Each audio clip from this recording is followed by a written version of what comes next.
A todos los que nos ha tocado emigrar, al menos una vez en nuestra vida se nos ha pasado por la cabeza la típica pregunta de ¿habremos escogido el país perfecto para vivir? O si tú eres de los que está pensando más bien en comenzar tu vida como inmigrante, pero todavía no lo has hecho, estoy seguro que te estás preguntando ¿a dónde me voy? Lo que sí es cierto es que al menos en este video vas a tener una idea bien clara de las diferencias o similitudes entre Estados Unidos y Canadá, dos países que son vecinos y que aparentemente tienen muchas diferencias. Para descubrirlas voy a hacer un contacto en este instante con un youtuber que tiene un canal muy parecido al mío, pero que les cuenta de cómo es la vida en Montreal, en Quebec, allá en Canadá. Vamos a darle la bienvenida en este instante a mi querido amigo Planeta Juan.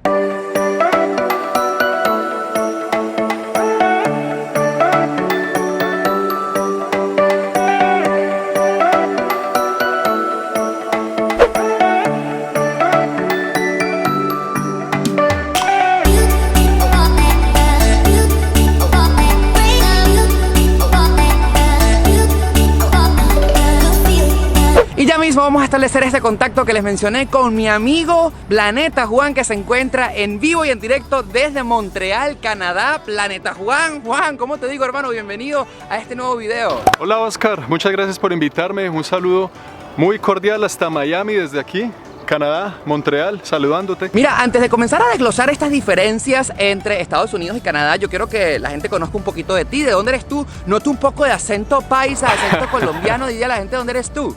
Yo soy colombiano de la ciudad de Bogotá. Nací en la ciudad de Panamá. Mi papá es argentino, mi mamá es colombiana y vivo en Canadá, así que no sé bien de dónde, pero bogotano, colombiano. ¿Cuántos años tienes viviendo en Canadá? Aquí en Canadá llevo 7 años viviendo ya. Ok, o sea, ¿que te consideras más canadiense que colombiano? ¿Cómo es la cosa? No, soy más colombiano que una arepa. Bueno, ok, vamos a discutir. Que una bandeja paisa, porque los venezolanos somos los dueños de la arepa. Esa es una discusión eterna. Bueno, ¿qué te parece si comenzamos de una vez a hacer este conteo de las cosas diferentes o similares que tiene Estados Unidos y Canadá? Hagámosle.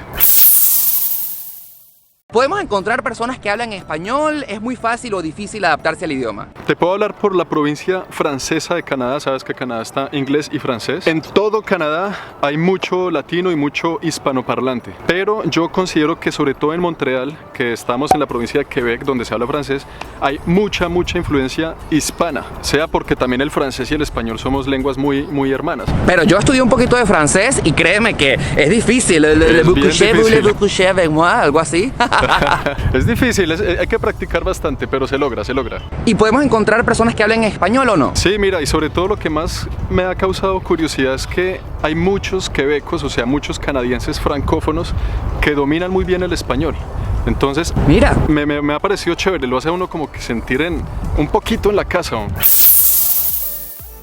Punto número 2 y no menos importante, el tema de establecerse legalmente en Canadá, de como mejor la gente lo dice, tener los papeles. ¿Qué tan fácil es tener los papeles allá? Fácil, yo creo que es el mismo nivel de dificultad que en Estados Unidos, con algunas diferencias. ¿Sí? ¿Cuál es la opción migratoria más fácil que cualquier latino pudiera optar para establecerse legalmente en Canadá? La más fácil, que a mí me parece la más sencilla, es venirse a estudiar una carrera que le dé a uno eventualmente un permiso de trabajo, el cual se vuelve residencia, la cual se vuelve ciudadanía. Claro. Esa es la más fácil, pero también la más costosa, porque toca pagar como estudiante internacional la universidad. Ok, y el tema del asilo, por ejemplo, existe la posibilidad, como aquí en Estados Unidos, de que tú te casas con un nacional y te tienes la residencia, por ejemplo. Todo eso es igualito. Si tú te casas con un canadiense, una canadiense, pues tiene los papeles y también el tema del asilo. Creo que Canadá ha abierto mucho las puertas en el tema de asilo.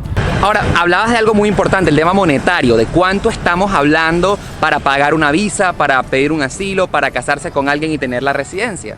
Ahí varía la respuesta, porque la de estudiante es la más cara, porque pues hay que pagar la universidad. Entonces yo estoy así botando una cifra que se me viene a la cabeza, más o menos 20 a 30 mil dólares canadienses se puede uno venir a estudiar, lo cual es mucha plata, pero es rápido. Ahora, si uno se va a casar, pues el amor no tiene precio, entonces se casa uno y listo, ¿no? Ya se casó. ¿Inmigración no cobra nada por el tema del trámite de matrimonio? Porque acá en Estados Unidos, si te casas por amor, sí, no, el trámite cuesta $1,225, por ejemplo. La gente en Canadá, ¿cómo es la gente? ¿Es fría? ¿Es amable? ¿Se puede socializar? Mira, yo creo que ahí vuelvo al punto número 1. Canadá está dividida en dos, inglés y francés. Y yo creo que así mismo la gente también lo es. Culturalmente hay dos Canadá. Culturalmente hay dos tipos de personas aquí. Yo soy muy cercano a los de francés, al lado francófono, porque aquí vivo y aquí me cría la canadiense, pues. Y es gente calurosa, es gente como muy latina por dentro, son los latinos de Canadá. Yo los llamo así. Ahora, la parte inglesa sí es un poco más americanizado, y la parte inglesa creo que son mucho más cercanos a la cultura americana. Entonces creo que el quebeco sobresalta un poquito más hacia el lado latino. Fíjate que con respecto al punto de cómo es la gente en Estados Unidos, yo siento que esto es como una sopa, porque aquí confluyen demasiadas nacionalidades, entonces depende de con quién te juntes para que tú puedas pasarla bien. Yo siento que el gringo, el americano, es un poco cerrado, pero dependiendo de la ciudad donde tú escojas vivir, pues si te gusta pasar con latinos, entonces estás como en casa, pero de repente a lo mejor te vas para New Orleans y encuentras un poquito aquella cultura francesa. Estados Unidos yo siento que es 1000 países en uno solo. El clima, una de las cosas más relevantes de tu país, donde vives, es que se viven temperaturas extremas. Cuéntame de eso. ¿Hay las 4 estaciones o no? Aquí hay las 4 estaciones ultra marcadas. Y aquí, en este momento, como me ves, pues está haciendo buen día. Estamos con sol, no hay nubes, no está nublado, está un día lindo. Y en verano podemos tener temperaturas de hasta 38, 40 grados, que eso es un sol así con una humedad brutal, y uno se siente pues en la costa, en el Caribe, una vaina caliente. ¡En el infierno! Pero cuando llega el invierno es exactamente el mismo número de grados, pero al contrario. O sea, yo he tenido en mi cara vientos de menos 42 grados golpeándome en invierno. En este momento quiero que veamos cómo estoy caminando.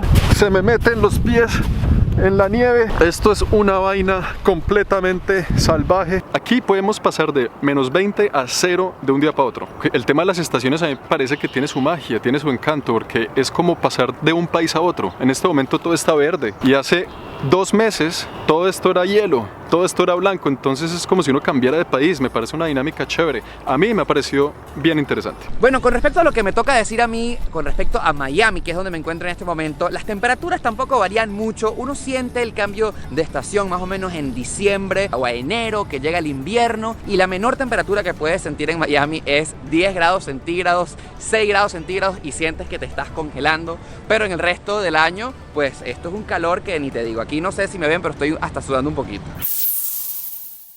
La salud, querido Juan. Yo tengo entendido que allá el sistema es bastante abierto, que la salud es pública. ¿Qué hay de cierto con este tema? Mira, aquí es sencillo. Uno puede enfermarse de lo que sea, romperse una pierna, tenerlo cualquier tipo de emergencia médica, necesitar una ambulancia, necesitar una cirugía, y tú no tienes que preocuparte absolutamente por nada. Tú simplemente vas al hospital.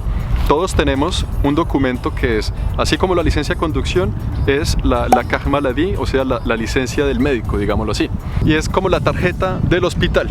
Entonces yo con eso voy al hospital y me pueden atender, y me tienen que atender de cualquier tipo de situación que tenga. Tenemos el concepto de que la salud aquí es gratis, pero cuando tú miras tu relevé, o sea, tu formulario de impuestos que pagaste en el año, ahí dice muy claramente, y te das cuenta que no es gratis, solo que no la sientes. Y sin detenernos mucho en este punto de los impuestos, ¿se paga mucho o no? Sí, aquí, sobre todo en Quebec, es el lugar de Canadá donde más pagamos impuestos.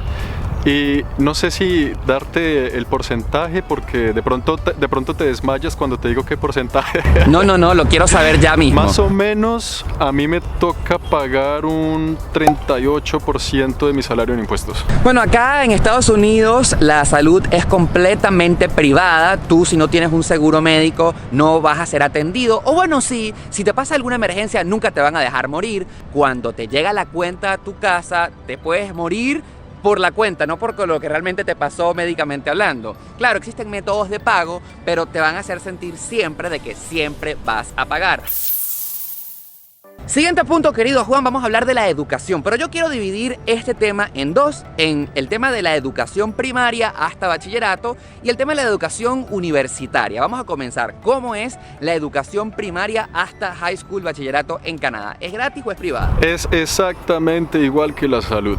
Tú, digamos que vives en este barrio de aquí, y por tu código postal a ti te asignan una escuela. Entonces tus hijos van a esa escuela por tu código postal, y es gratis. primaria y secundaria. Bueno, fíjate, querido Juan, vamos a encontrar en este momento una gran similitud, porque acá en Estados Unidos, dependiendo de donde tú vivas, te asignan una escuela que depende de tu código postal, y vaya sorpresa, la educación primaria hasta bachillerato acá en Estados Unidos es completamente gratis. Bueno, gratis no es nada, pero va al menos incluida en el pago de los impuestos.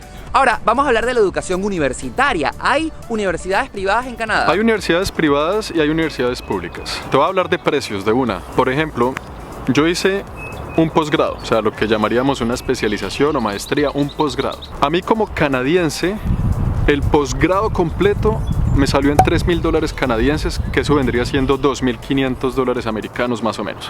Nada, es menos de un salario mínimo acá en Estados Unidos. Mucho menos que haber hecho el mismo programa en Colombia. Así nomás. Entrar. Para muchos puede ser problema, pero mucha gente logra entrar. Por lo que hay requisitos y notas y nivel académico y todas esas cosas. Pero tampoco es imposible, ¿no? No es la NASA, ¿no? Es una universidad. Con respecto a lo que me toca decir de Estados Unidos, acá la educación universitaria pública no existe. Todo es completamente privado. Ciertamente, dependiendo de donde vivas, hay unas universidades que son subsidiadas por el Estado, pero finalmente vas a tener que pagar algo. Último punto, pero no menos importante, el tema de los inmuebles, de las casas, dónde vivir. ¿Es accesible para alguien comprarse u obtener, por ejemplo, un crédito habitacional para tener algo propio? Mira, esa respuesta es depende. Y ahí otra vez el depende de Canadá. Porque el valor promedio de una casa aquí en Quebec es el lugar que tiene el precio, las casas con el menor precio de todo el país. O sea, aquí es muy accesible comprarse una casa, un apartamento. Aquí más o menos el precio medio, promedio de una casa es 250,000 canadienses. Con eso uno ya compra algo bueno.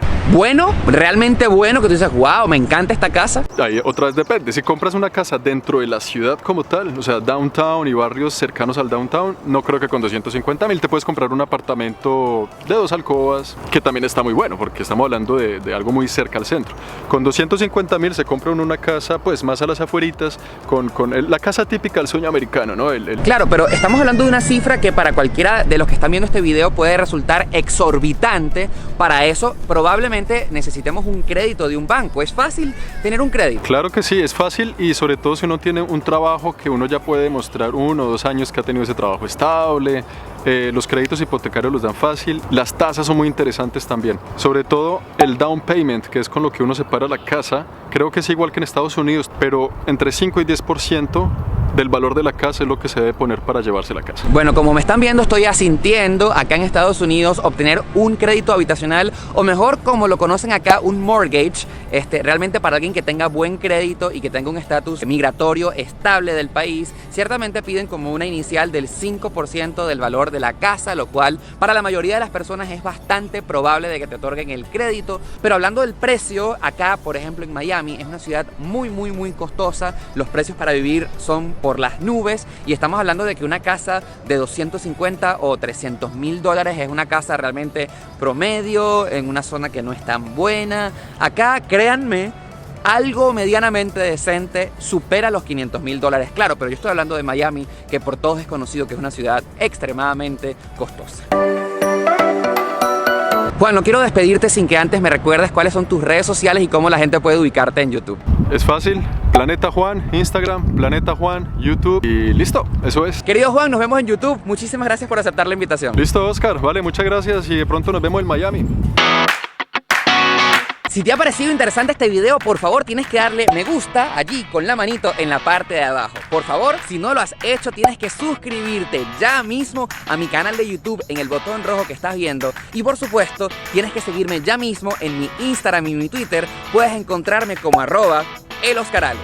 Será hasta el próximo video.